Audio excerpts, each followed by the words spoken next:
You have to be like water. Learn to be like water. Adaptable, fit into any vessel, have a sense of calm, have a sense of patience. But ambition is extremely important. And I don't just say this to girls. I say this to boys and girls. Just everyone who wants to be able to have a purpose in life, have an ambition, have the guts to find your glory.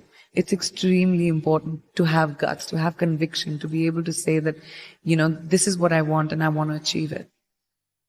I learned it from the very, very strong people in my family that I looked up to, that showed me that it doesn't matter what your circumstances are, it matters how large your dreams are.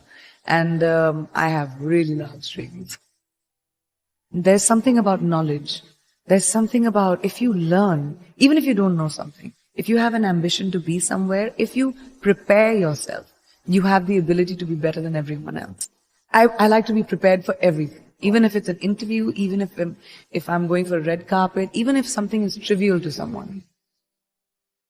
Honesty is very important in relationships, whether it's with friends, whether it's with family, whether it's with your loved one, whether it's in a romantic relationship.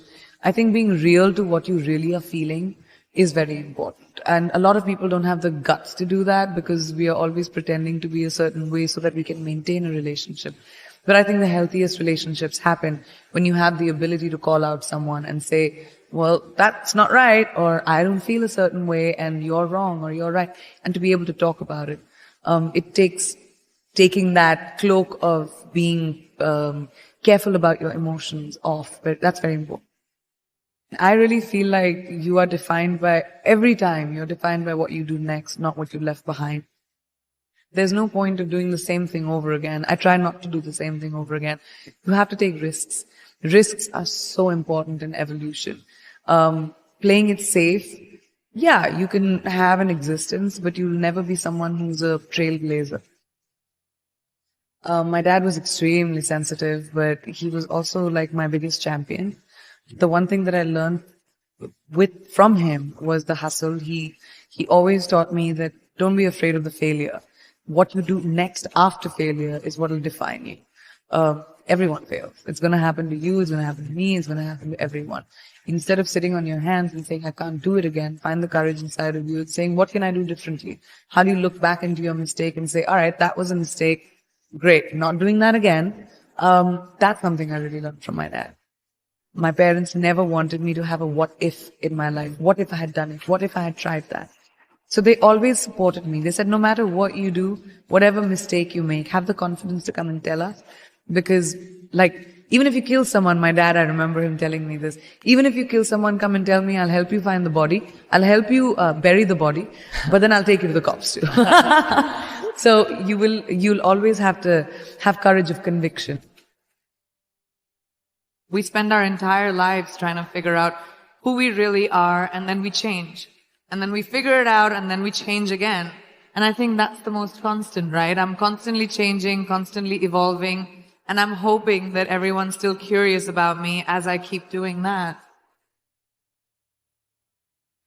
I've had so many times whenever I'm doing interviews, people always ask me that, oh, you're doing a movie with, a female co-actor. Did you guys get along? Were there catfights? But when it comes to boys, they say, oh my gosh, that looks like a bromance and everyone got on so well. So I feel like over time, because women had the lack of opportunity, we were pitted against each other because there were only 5 opportunities, 5 places a woman could be hired. And so we were elbowing each other out to get to that one spot. So the crux of the problem is the lack of opportunity for females. And the more opportunity we create for each other, the more sisterhood will grow. We're 50% of the world's population. We need to be represented in every field like that. We need to be empowered by each other, by the people who are in positions of power, by putting us in positions of power.